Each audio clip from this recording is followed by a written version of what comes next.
के सिलसिले में आज यहाँ करों प्रखंड का कार्यकर्ता सम्मेलन रखा गया है।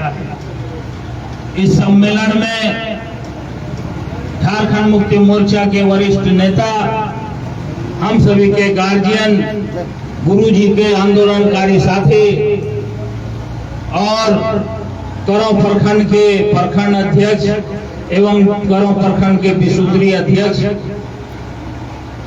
कंगलू मरांडे जी, मंच पे उपस्थित मधोपुर नगर पालिका के पूर्व चेयरमैन एवं कांग्रेस राज्य के सचिव भाई फैयाज केसर साहब, मंच पे उपस्थित झारखंड मुक्ति मोर्चा के युवा विंग के अध्यक्ष और बप्पी लहरी का छोटा भाई, बप्पी लहरी से कम सोना नहीं भाई राहुल चंद्रवंशी जी, जो बहुत कम समय में देवघर डिस्ट्रिक्ट में अपना नाम, अपना कद, अपनी मेहनत से युवा दिलों के चहेते बने। मंच पे उपस्थित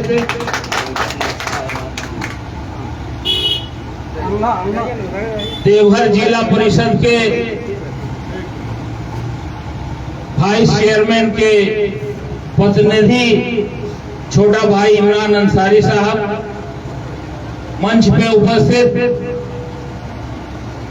इस प्रखंड के कार्यकारी अध्यक्ष गुलाम अशरफ उर्फ राजू भाई, कांग्रेस के प्रखंड अध्यक्ष संजीव चौधरी जी, राजद के प्रखंड अध्यक्ष रोहित यादव साहब, झारखंड मुक्ति मोर्चा महिला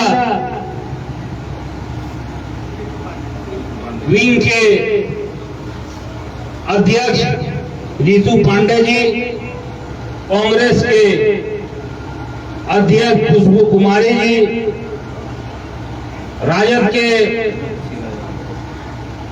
महिला विंग के अध्यक्षा सुशीला यादव जी, मंच संचालन कर रहे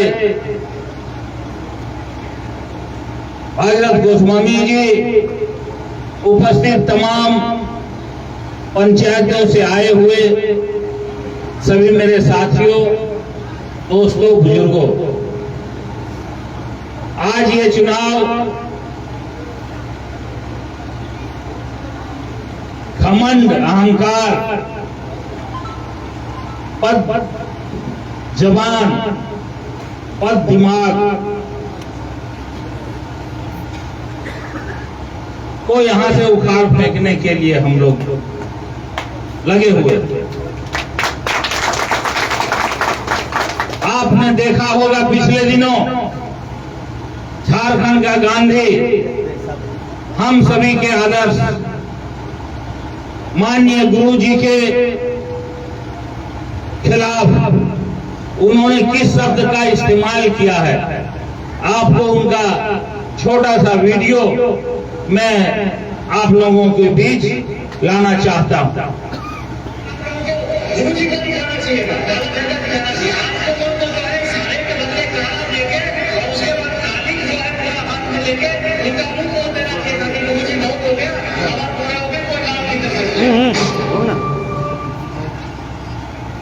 गुरु जी के जब ये भाषण सुनते हैं खून खोलने लगता है, और हर एक झारखंडी जिसके बदन में खून है उसका खून खोलना चाहिए। इसमें बोला गया है कि गुरु जी के चेहरे पर काली पोत देना चाहिए और अब वो बूढ़े हो गए हैं, इनको साइड रखना चाहिए। क्या मैं यहाँ के सांसद से पूछना चाहता हूँ कि आपके पिताजी भी तो बूढ़े होंगे, सभी का पिताजी बूढ़े एक दिन होते हैं, क्या हम लोग उनको साइड घर में, गुहाल घर में रख देते हैं क्या? बतलाइए न, उसको और हम लोग इज्जत करते हैं। आज हमारे चचा कंगलू मरांडे जी मेरे वालिद साहब से भी बड़े होंगे, 80 साल उम्र होगा, लेकिन कोई ऐसा मीटिंग या कोई ऐसा जगह में बतलाइए जब तक गंगलू चचा नहीं आ जाते हैं हम लोग मीटिंग शुरू करते हैं क्या? ये झारखंड और हिंदुस्तान का सभ्यता है कि अपने बुजुर्गों को इज्जत करना। और ये अहंकारी संसद जी गुरु जी के धूल के बराबर, पांव के धूल के बराबर भी वो नहीं है। गुरु जी सिर्फ झारखंड, सिर्फ हिंदुस्तान नहीं, पूरे वर्ल्ड का, पूरे दुनिया का आदिवासी का इकलौता नेता है, जिनका फोटो, जिनका तीर धनुष और झारखंड मुक्ति मोर्चा का झंडा इंग्लैंड जैसा शहर में म्यूजियम में रखा हुआ है, किसी और दूसरे का नहीं रखा हुआ है। आप लोग YouTube में जाके सर्च कर सकते हैं। उसका हम लोग को एक एक बेइज्जती का बदला लेना। अभी आप देखिए, जब पिछला चुनाव मेरा हो रहा था, उनसे जब पूछा गया कि क्या हाल होगा, तो उन्होंने सिर्फ यही बोले, 2 तारीख को हफीज हारेगा, 10 तारीख को बाबूलाल मरांडी यहाँ के मुख्यमंत्री बनेंगे। बोले अगर, बोला अगर मगर कुछ नहीं, हौ से हाजी, हौ से हफीज, हौ से हार। मेरे वालिद साहब इंतकाल कर गए। हाजी किसी को नहीं बोला जाता, हाजी साहब बोला जाता है, इज्जत से नाम लेना चाहिए। उनको ये बेइज्जत किए। हमारे प्रत्याशी बड़े भाई प्रदीप यादव जी के बारे में जब इनको टिकट मिला तो ये बोले, वो जितना गंदा शब्द इस्तेमाल किया आप लोग इस पास नहीं कर सकते हैं, बहुत गंदा शब्द का इस्तेमाल किया कि उनके खिलाफ मैं क्या प्रचार करने जाऊंगा, वो तो ऐसे आदमी है। मैं चुपचाप नॉमिनेशन करने जाऊंगा और सिर्फ सर्टिफिकेट लेने जाऊंगा, और इस बीच में क्रिकेट खेल लूंगा और पकौड़ी खाऊंगा, घुगनी मोड़ी खाऊंगा, और ये खाऊंगा और वो खाऊंगा। कहीं क्रिकेट खेलते देखे हैं उसको? इतना अहंकारी, इतना बेइज्जत गोड्डा के लोग, गोड्डा लोकसभा के मतदाताओं को उन्होंने किया। इस एक एक बेइज्जती का बदला आपको लेना है। ये सम्मान का इलेक्शन है। झारखंड गोड्डा लोकसभा का सम्मान का इलेक्शन है कि आपने हम लोगों को जो कदम कदम पर बेइज्जत करते हैं। पिछले दिनों आप देखे होंगे कि जिस दिन नॉमिनेशन था उस दिन राजनाथ सिंह जो यहाँ के केंद्र के मंत्री हैं, उनके साथ उनकी परिवार के लोग उस रथ में बैठे थे, चढ़ के घूम रहे थे। लेकिन वहीं पिछड़ी जाति के विधायक, दलित जाति के विधायक अमित मंडल और नारायण दास को उन्होंने नहीं अपने रथ में जगह दिया। इसके बाद भी आप सोए हुए हैं, इसके बाद भी आपका जमीर नहीं जाग रहा है। पिछले दिनों अमित शाह जी मधुपुर आए, उस दिन नारायण दास जी को जो दलित समाज से आते हैं, वो स्टेज के नीचे रह गए। जब वो देवघर से चले थे और हम जा रहे थे मोहनपुर, तो रास्ते में सलाम कलाम हुआ, देखा देखी हुआ, उनको भी स्टेज में नहीं चढ़ने दिया। एक बात और वहां हुई है, जो नगर अध्यक्ष है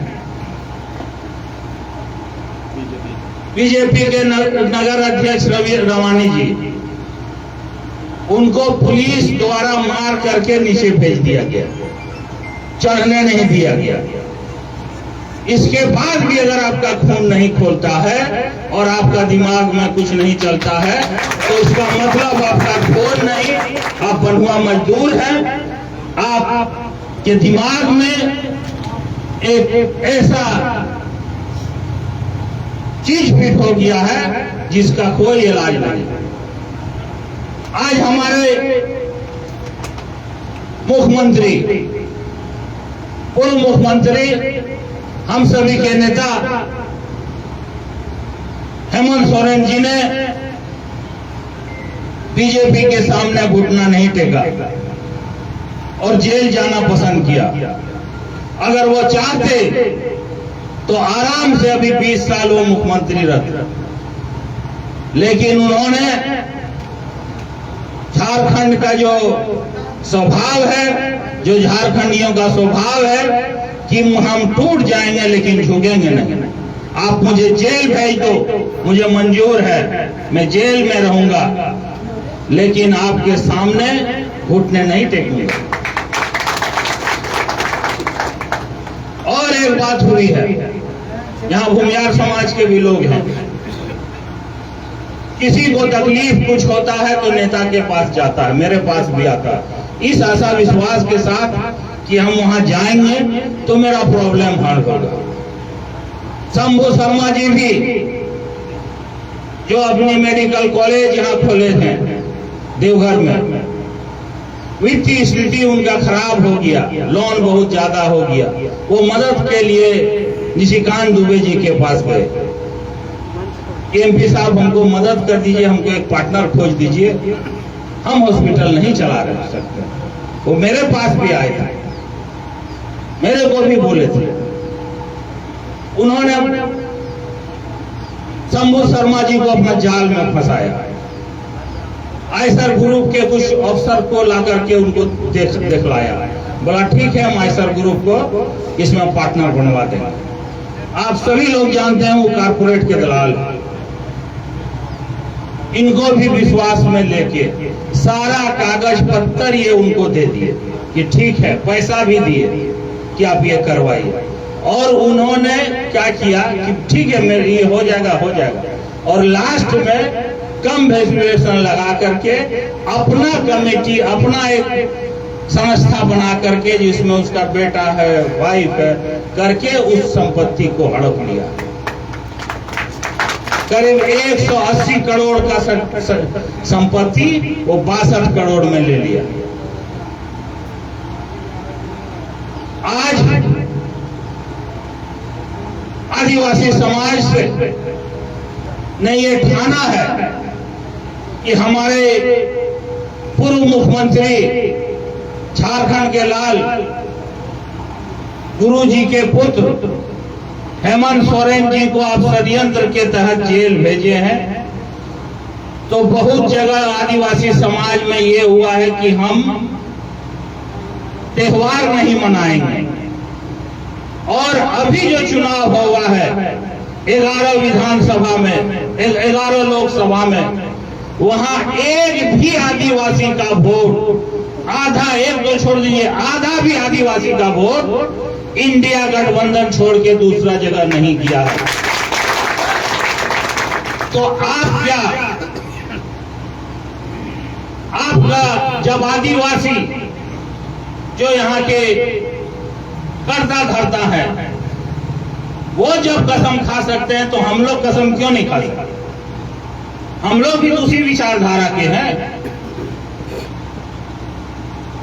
चाहे यादव समाज हो, रवानी समाज हो, मंडल समाज हो, दलित समाज हो, मुस्लिम समाज हो, किनको इज्जत दिया? आज विकास का नहीं है, और विकास में भी हम बात करेंगे। करों प्रखंड में जितना मैं विकास किया हूं दूसरा प्रखंड में नहीं किया। और पहला मेरा कदम अगर रखाया है तो उस दिन जो हम धनबाद से जब जामताड़ा होके आ रहे थे तो पहला इस चुनावी दौरा का, चुनावी अभियान का पहला कदम मेरा धर्मराज मंदिर में रखाया।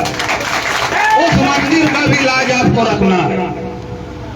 मैंने उस मंदिर बनाने में भी कुछ सहयोग किया, ये आप लोग को पता है। यहां भी कितना रोड, करीब 20 या 25 या 26 रोड का शिलान्यास हो चुका है, काम चालू हो रहा है। मंदिर सौंदर्यीकरण का भी काम हो रहा है। यहाँ डिंडा कोली के भी लोग होंगे, यहाँ के सांसद ने उनको गोद लिया, वो कितना काम किए हैं बतलाइए? कुछ नहीं काम किया है। तो आप क्या देख के वोट दीजिए, क्या कह के वोट दीजिएगा? आपको जागना होगा, नहीं तो खामोश मिजाजी तुम्हें जीने नहीं देगी। इस दौर में जीना है तो कोहराम मचा दो।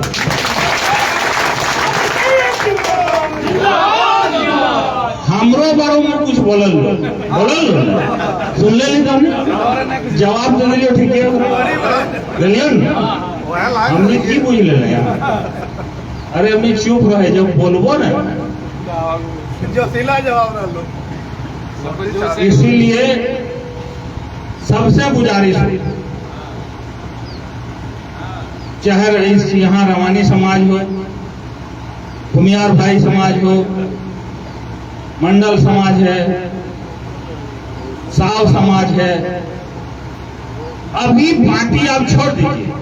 वो बीजेपी वाला भी तो गाली दे रहा है, बीजेपी वाला भी तो बेइज्जत कर रहा है।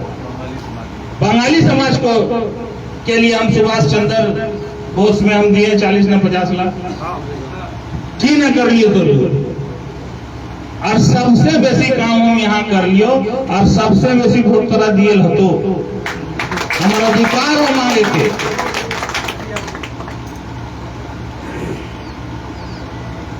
जब तो बोलावे तब आवे, जे बोले से करे, तो वोटा कहन देवे, सीधा सीधी बात कहन देवे वोटा। और घर के लड़का गया तो बाहर से न भागलपुर से नहीं आले। यहाँ सिर्फ प्रदीप यादव नहीं खड़ा,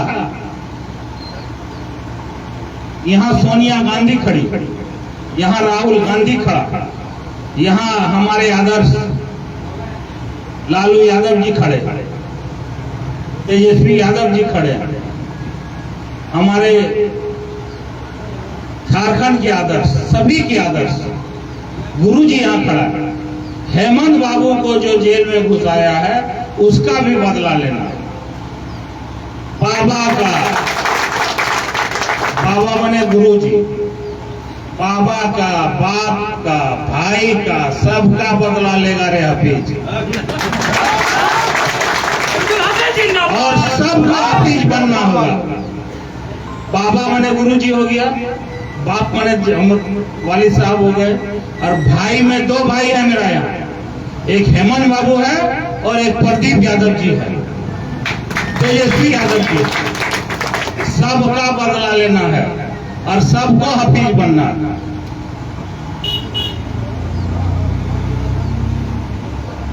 और कोई चीज का कमी नहीं होने देंगे। कोई कल से आप लोग से, आज ही से चैन से नहीं सुतना है जब तक बक्सा 1 तारीख को फूल करके नहीं भेजना।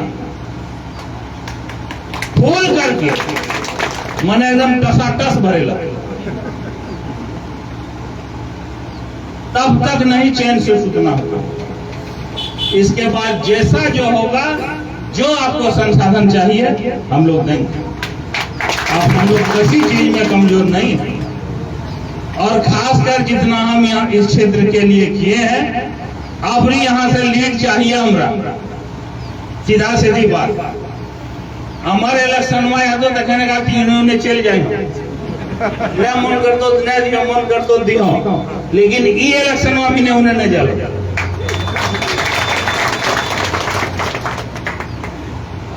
कहे कि सम्मान के इलेक्शन, बेइज्जत जो यहाँ के लोगों को किया है, हमारे बुजुर्गों को किया है, हमारे आदर्शों को किया है, उसका बदला लेना। एकरा ने ठकल, किसको ने ठकल, किसको बेइज्जत ने किया, उसको कार्यकर्ता की जरूरत नहीं, अपने को बोलते। बोले गोड्डा में पिछले साल 20 बूथ का इंचार्ज एक शख्स को, एक कार्यकर्ता को मैंने बनाया, उन्होंने पैसा नहीं बांटा, इसके बाद भी मेरा कार्यकर्ता वहाँ पोलिंग एजेंट कोई नहीं बैठा, इसके बाद भी 85% वहाँ पोलिंग हुआ और उसमें हमको आ गया। इसका कहने का मतलब है कि कार्यकर्ता भी मेरे पास नहीं, कार्यकर्ता कोई वैल्यू नहीं, हमको वोट अपने आप देगा। सबसे पहले मतदाता मालिक लोकतंत्र में, इसके बाद कार्यकर्ता, इसके बाद नेता, तब MP MLA। पहले कौन है? जनता, मतदाता, इसके बाद कार्यकर्ता, इसके बाद नेता, इसके बाद में नेता के बाद में बनाते। यहाँ जब ने तोनी सब यहाँ नया हमारा सपोर्ट करने तो MLA बने पाऊँ, MLA बने नेता नहीं बना MLA। कार्यकर्ता पहले मतदाता, तकर बाद कार्यकर्ता, तकर बाद नेता, तब तो जगह MLA MP बनेगा। इस तो पढ़ी तो बन भी नहीं कि जगह एग्जाम में बैठ के लिए 100 के 50 को जवाब दे दिए बन के लिए। तो आज मतदाता जो जाहिल है, लोकतंत्र है, वो तरह